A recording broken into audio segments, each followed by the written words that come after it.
Good morning, Luzon, Visayas, Mindanao at sa buong mundo. Yan palang umaga. Yan, Mother Dennis, good morning. At Sister Adora, good morning.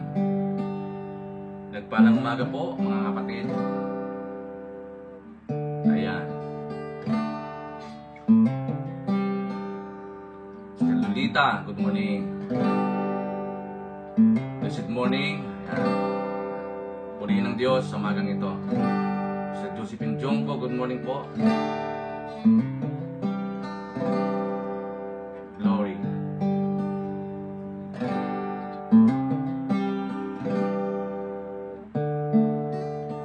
Ilang araw na lang po ay Pasko na, no? 11 days. Yan. Purihin ng Panginoon sa umagang ito. Good morning na po sa lahat na naka-online. Good morning po, Ate Sheik, Ate Ana, good morning. Sister Lori, good morning. Bago nga po tayo mag-umpisa mga kapatid, tayo po ay manalangin sa Panginoon. Ama, salamat po sa umagang ito, Panginoon. Salamat po sa umagang kay ganda. Salamat po sa pagising, paggabay mo, pagpatnubay mo. Salamat po Diyos sa oras na ito. Kami po humingi po ng kapatawaran, Panginoon. Siya sa atin mo ngayong mga puso't isipan. Gawin niyo po kami karapat-dapat. Salamat po, Ama, sa kapatawaran na ito, Lord. Thank you, Lord, for the blood of Jesus. Thank you for God for thy forgiveness. And sa oras po nito, Ama, Lord, amin pong pinagkakatiwala ang iyong gawain ng daily vibrant word, Lord. Ikaw po maghari, mangunaw, Diyos. Kaya mo, Lord, na sa pamamagitan ng ganitong platform, Lord God, ay ma-maximize namin, Lord God, ang iyong mga salita, Lord God, ang gospel ay makating dyan sa lahat ng apat na sulok ng mundo. Garihan niyo po ang sa aming Panginoon, ikaw po maghari. Even, Lord, sa aming pong pagsamba sa umagang ito, Lord, we pray, Lord God, na ikaw po maghari. Sa'yo lamang naming ituon ang aming pagsamba, Panginoon, sa araw na ito. At kayo po ay, Lord, malugod sa aming pagsamba. Tunay nga, Panginoon, without you we are nothing. Thank you, Lord God. Pinupuri ka namin, pasalamatan, all the glory, honor, and praise in Jesus' name. Amen. Yang good morning na po sa lahat na naka-online na, mga kapatid. Si Julie, good morning. Praise the Lord, hallelujah. Together in this place of worship, your greatness we proclaim. We stand as one in giving you all glory and acclaim. To you our hearts are open, to you our hands we raise. Come take the place of all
Take the place of honor in our life. Amen. Yes, Lord. You will. Our God is with us. Prince of Peace, Mighty One, the ever-living God. Yes, Lord, you are. You are the Prince of Peace, Lord God. You are Emmanuel. God with us, Jesus. Thank you, Lord, for the assurance, O Lord God, that you are Emmanuel. You are God with us, Panginoon. Salamat po, Lord God. All the glory, honor, and praise in Jesus' name. Amen. Amen. Ayan, good morning na po. Pinagpalang umaga. By Joseph Trinidad, good morning. Sister Angie, ayan. Pastor Perseus, good morning po. Ayan, pinagpalang umaga na po sa bawat isa. Mabiyayang umaga ng Sabado. Sister Charity, ayan, good morning. Ayan, mga kapatid. Keep on tagging po sa ating pong mga kaibigan, kakilala. No? Kahit po sila ay nasa ibang bansa, ayan, makakarating po itong ating pong live streaming and daily vibrant word sa kanila. Ayan, good morning na po sa lahat. Okay? Ating pong ipagpapatuloy yung ating pong series na tinatalakay about the power of vision. Napakalaga na isang leader, no? Tayo po ay merong malinaw na vision na nanggagaling po sa Panginoon. O, dapat nakikita natin siya. Kasi kapag nakita natin yung vision na ito, yan po yung ating lalakaran. Gaya po nung tinalakay natin nung lakaraan, patungkol po sa buhay ni Joseph the Dreamer, di ba? Hindi hadlang na siya ay nakulong, no? Hinulog sa balon, di ba? Kasi meron siyang vision, malinaw, na nakot up sa vision at nangyayari po ang kalooban ng Panginoon. So ngayong umaga po, ang title po is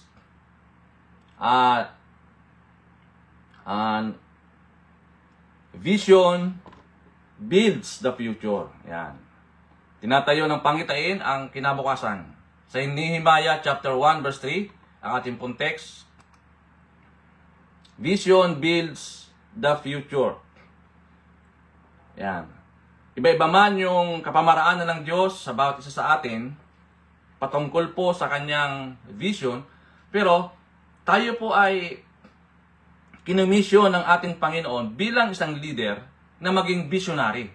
Di ba? Kaya tinawag tayong visionary Christian, visionary leader. Kasi kapag walang vision, sabi nga ng Proverbs 28 verse 18, sabi niya, 29 verse 18, sabi niya, where there is no vision or revelation or divine guidance, sabi niya, the people cast off restraint, di ba? Kung saan walang pangitain o banal na patnubay ng Diyos, ay puno ng kaguluhan. Tama po, no? Kasi mangyari diyan, bahala na.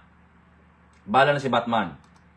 Sabi po ng Nehemiah chapter 1 verse 3 to 4, sabi niya, this said to me, those who survived the exile and are back in the province are in great trouble, in disgrace. The wall of Jerusalem is broken down, and its gates have been burned with fire. When I heard these things, sabi po ni Nehemiah, I sat down and wept. For some days I mourned and fasted and prayed before the God of heaven. Sa Tagalog po, sinabi nila sa akin, ito po ay binalita, sinabi sa kanya ng kanyang kapatid, no, na ang mga nakaligtas sa pagkatapon at nakabalik sa probinsya ay nasa malaking problema at kahihiyaan, kahihiyan. Ang pader ng Jerusalem ay nawasak at ang mga pintuan nito ay nasunog ng apoy. Nang marinig ko ang mga bagay na ito, umupo ako at umiyak. Ilang araw akong nagdalamhati at nag-ayuno at nanalangin sa harap ng Diyos ng langit. Ito po ang tamang paraan, no? Na kapag may mga problema tayo, unang-unang gagawin natin ay manalangin. Tama po ang ginawa ni Nehemiah. Tanda natin na alam naman natin ang kasaysayan ng Israel, no, nung panahon ni Nehemiah ay sila po ay na-exile, no? Sila po ay nagkawatak-watak. At dahil nga po ay sila po ay na-conquer ng Babylon, no? Ni Nebuchadnezzar. At nakakalungkot dahil winasak po yung templo. Yung templo ng Jerusalem, nawasak po yun, winasak po nila, sinira, no? At siyempre, sa isang lingkod ng Diyos para sa kapanahon na natin, ay nung pandemic, marami pong nawasak, di ba? Nung pandemic, maraming nawala. Nasayang, o kaya na maraming mga inabando na mga churches, no? Tayo po ay nanalangin, no? Nalungkot po tayo sa mga nangyari. Ganun din po ito si Nehemiah. Kaya nung nabalitaan niya na yung wall of Jerusalem, no? Yung templo ay nawasak. Siya po ay, sabi niya, siya po ay umupo at umiyak, nanangis. Di ba? Nagdalamhati, nag-ayuno. Ginawa lahat, nanalangin sa Panginoon. Kasi yun naman talaga ang dapat natin gawin. Manalangin, mga kapatid. Kaya napakalaga yung vision na ito. Mga pangitain na pinapakita sa atin ng Panginoon. Napakalaga, sabi niya, vision gives us direction. At yung mga previous natin tinalakay, vision ignites undying hope. Di ba? Kung minsan nawawalan tayo ng pag-asa, di ba? Balik lang tayo doon. Ano ba yung pangitain na nakita mo sa Panginoon? Ano ba yung malinaw na pinagagawa sa atin ng Panginoon? Balik lang tayo doon para hindi tayo manghina, mga kapatid. So ngayong umaga, 3 bagay ang ating pag-aaralan. Sabi nga, vision, number 1, vision born out of problems. Tanda natin, ang paglingkod o pagsunod sa ating pong Panginoon, hindi ito bagay na madali. Buti nga dito sa Pilipinas, walang persecution dito. Pero sa bandang Middle East, no? Talagang ang mga Kristiyano pinipersecute. Lalo ngayon, sa Syria. Oo. Di ba? Kawawa yung ating mga kababayan. Yung mga Kristiyano na nandoon. Talagang matindi yung persecution sa mga oras po na ito. So ganun, nangyayari dati pa, nangyayari. So ngayon nangyayari pa rin, mga kapatid. Pero maganda dito, hindi tayo nawawalan ng pag-asa. Kaya wala tayo ibang dapat gawin ay manalangin talaga. Mag-ayuno, di ba? Umupo muna saglit, pahinga muna saglit, magmuni-muni, at higit sa lahat, manalangin, tumawag ng tulong sa ating Panginoon. Sabi nga, a spirit with a vision is a dream with a mission. Panakot up ka ng vision, hindi mo po pwedeng hindi gawin yung mission na pinapagawa sa iyo ng Panginoon. Vision is born out of problem. Minsan, pinapadaan tayo ng Panginoon sa rough road, no? Gaya po ni Joseph the Dreamer, di ba? Hindi madali yung kanyang karanasan. Ultimong mga kapatid niya, ultimong mahal niya sa buhay, siya pa yung nagbigay sa kanya ng kasakitan ng kalooban, no? Hanggang sa hinulog sa balon, pinagbantaan, bininta. Di ba? At hindi tayo exempted, di ba? Bilang isang Kristiyano. Kaya nga, maganda po sa atin, mga kapatid, pinakita na sa atin ng Panginoon yan, yung vision na yan. Na in this world, di ba, ay talagang you will face trouble. But pangako niya na tayo take heart, sabi niya, dahil napagtagumpay niya na ang mundo. Ganon din tayo. Vision is born out of problem. Kapag may mga problema na tayong nararanasan, may opportunity yan. Kasi baka mamaya, complacent ka na sa ginagawa mo, nandun ka na sa comfort zone, di ba? Minsan, pinaparana sa atin ng Panginoon yung mga rough roads ng buhay para at the end of the story, meron pala magandang plano ng Panginoon sa atin. Ang maganda po dito, na ang pangako ng Panginoon, hindi tayo bibigyan ng mga problema na hindi natin kakayanin. Oo, alam na ng Diyos. Hindi pa man natin nararanasan yung problema. Alam niya ng Diyos ang kapasidad natin. At ang maganda rito, sabi niya, nagpe-prepare siya ng paraan para mapagtagumpayan natin. Di ba? Napakaganda. Ang kailangan lang natin, be still. Oo. Kailangan matatag tayo, mga kapatid. Unlike sa mga hindi manampalataya, di ba? Malit na problema, nagpapakamatay. Kasi wala silang vision na malinaw na nakita sa Panginoon. Kumbaga walang promise o pangako na nanggaling sa Diyos. Tayo kasi alam na natin. Ito mga bagay na ito, pagdadaanan natin, kaya nga, ang maganda dito, pagdadaanan mo lang. Sabihin, dadaan lang yan.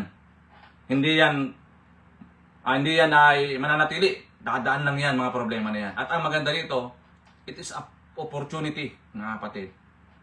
Opportunity na lumakas tayo, tumatag tayo, di ba? Kaya, alam mo yung mga taong punong-puno ng mga problema at napagtagumpayan, sila yung mga taong malalakas. Di ba? Sila po yun. Hindi po sila natigil or hindi po sila nalugmok, no?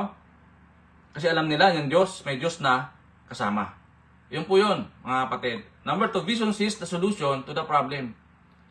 Diba? Tayo po, visionary Christian, yung mga problema dumating sa atin, unti-unti, tinutulungan tayo ng Panginoon at binibigyan tayo ng idea, binibigyan tayo ng kapamaraanan, solution, para mapagtagumpay natin yung problema. Diba? Ito po pinakamaganda. Hindi tayo nag-iisa sa laban na ito. May kasama tayo. Kaya kailangan natin manalangin talaga eh. Manalangin ng manalangin. Walang humpay na panalangin. Kasi iyan yung nagko-connect sa atin sa Panginoon eh. Oo, mga kapatid. Kailangan i-present natin sa Panginoon. Ano ba itong mga problemang ito? Para may kakampi tayo. Meron tayong kaagapay. Hindi tayo nag-iisa.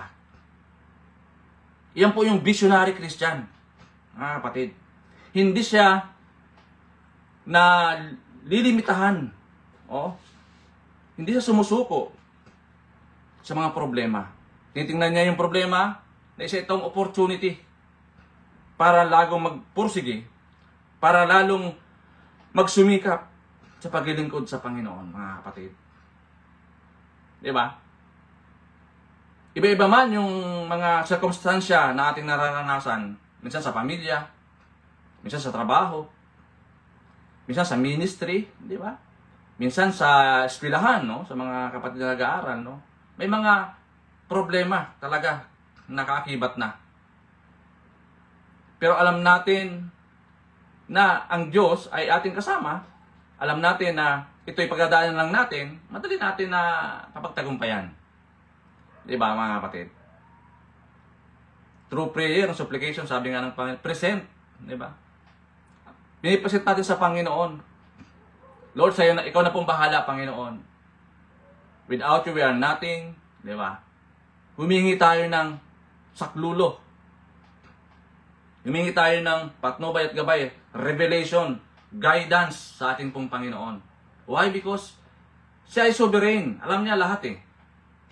Wala tayong may tatago. Alam niya. Di ba? Vision sees the solution to the problem. Ito maganda rito, mga kapatid. Hindi pa nangyayari yung problema, alam na ng Diyos yung solusyon. Alala ko, yung may quote ko si Chinkitan, no? Yung kanyang encouragement. Sabi niya, if you are not part of the solution, you are part of the problem. Di ba? Mga kapatid. Vision sees the solution to the problem. Kasi nakita mo yung pangitain eh. Malinaw. O, di ba? Malinaw yung pinakita sa'yo ng Panginoon. Anak, kaya mo yan. Kaya mo yan mapagtagumpayan.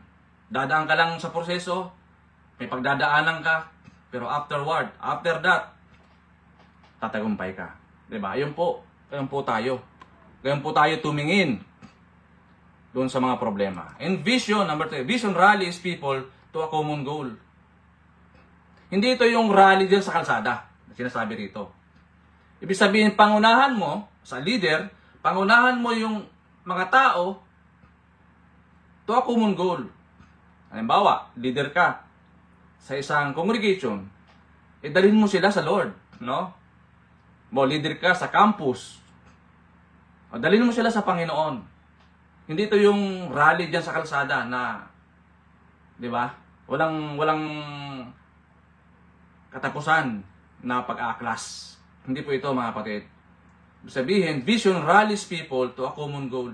Tayo mga leader, tayo mga visionary, inaakay natin yung ating mga followers in a common goal, di ba? Diadala natin sila sa Panginoon. Tayo po yung guiding light nila. Di ba, mga kapatid? Tayo po yun. Kaya nga ang tawag sa atin, di ba? Lighthouses, no? Tayo po yung nag-guide sa kanila. Kung nalala natin yung preaching yung preaching ni Pastor First dati, yung guiding star, di ba? Yung star nagga-guide dun sa wise men para matukoy, mapuntahan nila ang ating pong Panginoon. Yun po yun. Vision rallies people to a common goal. Tayo po yung nag-aakay sa mga taong ito, lalo na wala pa silang katwiran, o wala pa silang tuwirang relasyon sa ating pong Panginoon. Mga kapatid, di ba? Kasi kung parehas kayo bulag, parehas kayo nag-aakay, parehas kayo bulag, ay sigurado talagang mahuhulog kayo sa hukay. Kaya tayo bilang visionary Christian, tayo pa umaakay sa kanila, tayo po nagdadala sa kanila, di ba? Sa Panginoon. Di ba, mga kapatid? Through you. Through us. Kaya nga itong ating Daily Vibrant Word sa pamamagitan ng ganitong live streaming, di ba? Kahit saan ka man. May internet ka at cellphone, makakapanood ka na eh. Kaya wala nang dahilan na hindi ka nakakapagbasa o nakakapanood ng mga ganitong live streaming. Lalo na patungkol po sa gospel. O kasi marami na din po ngayon na sa panahon na ito na nagagamit yung social media ni Satan. So, unahan natin sila sa pamamagitan ng ganitong platform. Ipahayag natin, di ba, ang kabutihan ng Diyos, ang salita ng Diyos sa pamamagitan ng ganitong kapamaranan. O, bawat isa sa atin makakatulong, mga kapatid. Ito ang titawag natin, vision rallies people to a common goal. Dinadala natin sila sa Panginoon, mga kapatid. Dahil yung iba, maaaring hindi pa nakita yung vision sa Panginoon, galing sa Lord. Tayo ang nakakita ng pangitain na ito. Malinaw, sinabihan tayo ng Panginoon, no? Through His Word, nabasa natin sa Biblia, na may pangako ang Diyos, may pinagawa sa atin. Malilid natin yung mga taong ito sa tamang kapamaranan. At gagamitin po tayo, mga kapatid. Ano pa? Paano ba natin gagawin ito? No, yung tatlong bagay na ito, na in-impart sa atin ng Panginoon.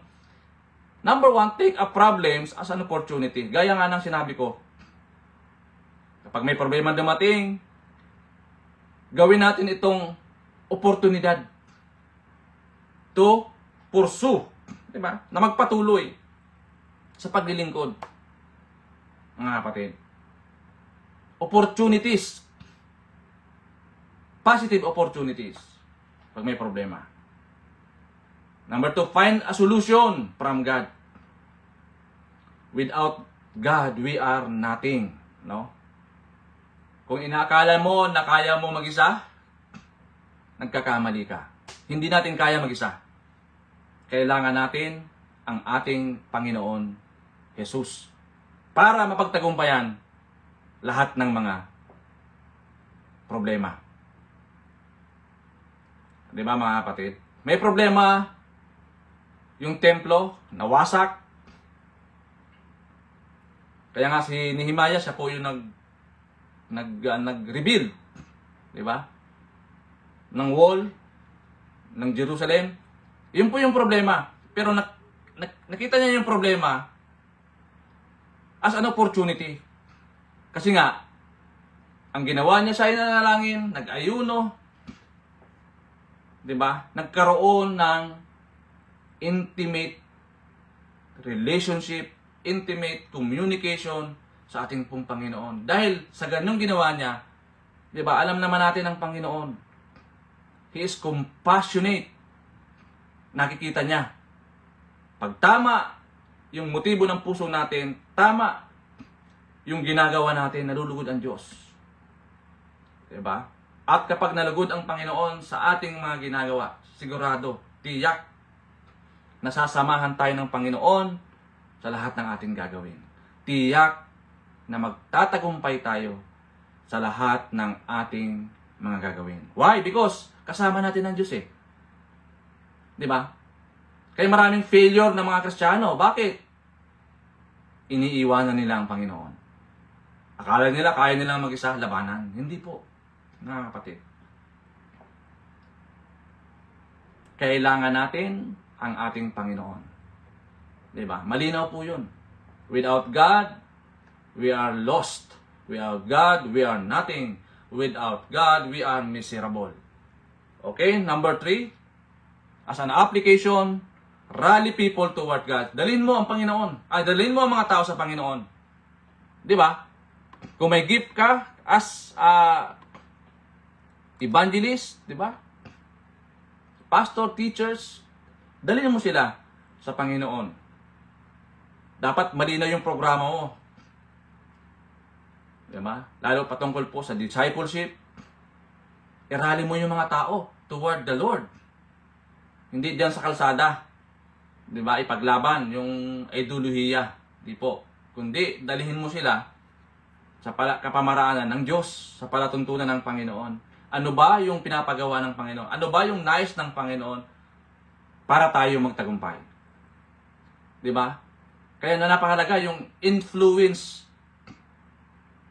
Kaya nga, isa sa bagay yung na tinalakay natin, leadership is an influence. Diba? Isang leader, kailangan meron kang magandang influensya doon sa iyong mga followers. Nirarally mo sila towards God. Dinadala mo sila sa Panginoon. Mga kapatid, iyan po yung ating role bilang mga leader. Bilang mga visionary leader. Ayan. So as a question to consider, sabi, how does our vision build the future? Paano binubuo ng ating pananaw ang hinaharap? Napakalaga mga kapatid na kasama natin ang Panginoon sa lahat ng ating mga plano. Huwag natin siyang iwanan. Huwag natin siyang baliwalain. Ang kailangan natin, gayang ginawa ni Nehemiah, siya po ay nag-ayuno, siya po ay nanalangin. Nalugod ang Panginoon at ang nangyayari, maganda yung in-game. Diba? Sa isang Kristiyano, dapat hindi lamang maganda yung umpisa mo. Dapat pati yung in-game, maganda rin. Diba? Kumbaga natapos mo yung takbuhin. Diba? Na-fulfill mo yung nagagawa sa atin ng Panginoon, mga kapatid. Yung mission na pinagawa sa atin ng Panginoon. Natapos natin yung takbuhin. Diba? Na tayo man ay lilisan sa mundong ito. At least meron tayong lakas na loob na natapos natin yung takbuhin sa mundong ito, mga kapatid. Di ba? Yun po maganda rito. Hindi yung dating ang oras o panahon na tayo po ay punong-puno ng regrets, no? Dahil sinayang natin yung oras. Sinayang natin yung panahon. Sinayang natin yung opportunity. At higit sa lahat, sinayang mo yung pangitain na ipinakita sa iyo ng Diyos. Di ba, mga kapatid? Iyon po yung nagtitrigger po sa atin. Kaya nga, vision ignites undying hope. Di ba? Yung vision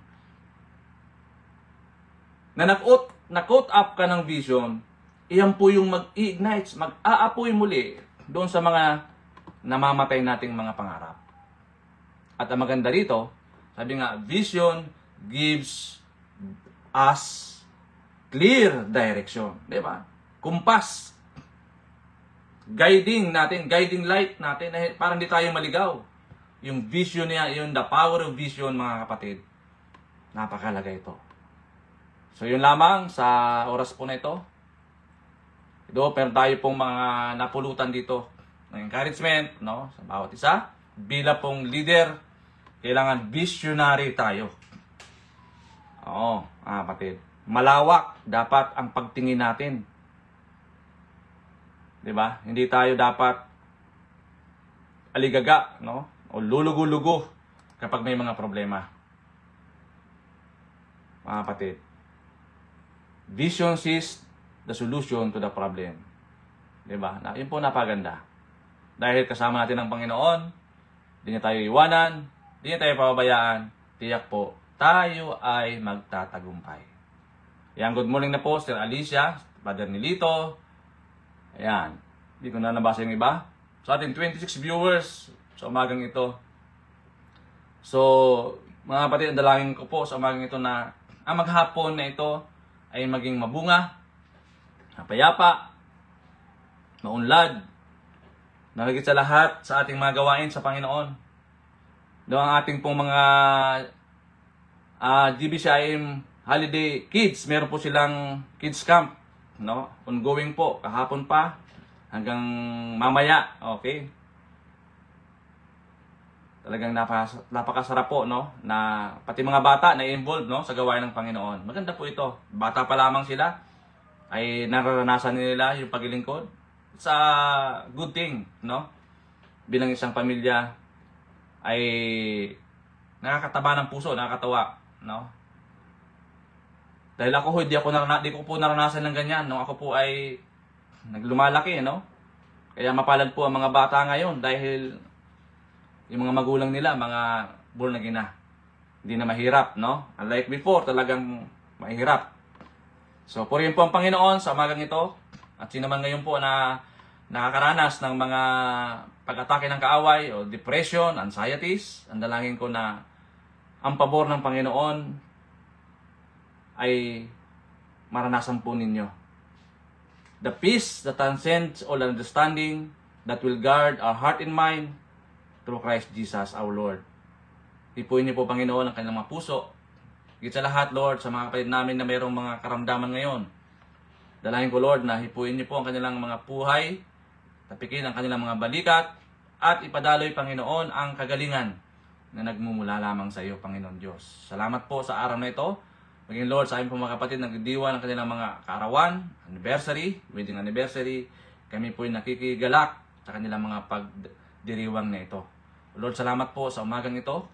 Lord, make this day fruitful and victorious. Sa lahat ng gagawin sa maghapon, samahan niyo po kami, Panginoon. Pinupuri ka namin, pinasalamatan sa araw na ito. Dakilain ka, Ama. Dakilain ka, aming Panginoon Hesus. Dakilain ka sa lahat ng aming mga ginagawa. Higit sa lahat ng aming mga paglilingkod po sa inyo. Ikaw po ang maluwalhati. Ikaw po ang may taas, Panginoon, sa oras po nito. Salamat po. Gamitin mo lamang kami bilang iyong vessels, O Lord. Instrumento, channel, Panginoon Diyos, sa pagpapalaganap ng iyong mabuting balita sa lahat ng tao, sa lahat ng bansa. Pinupuri ka namin, salamatan sa iyo lamang, Lord, ang lahat ng papuri, pagluwalhati, kadakilaan ay tanging sa iyo lamang sa pangalan ni Jesus. Amen and amen. God bless po, mga kapatid, and to God be all the glory. Bye-bye!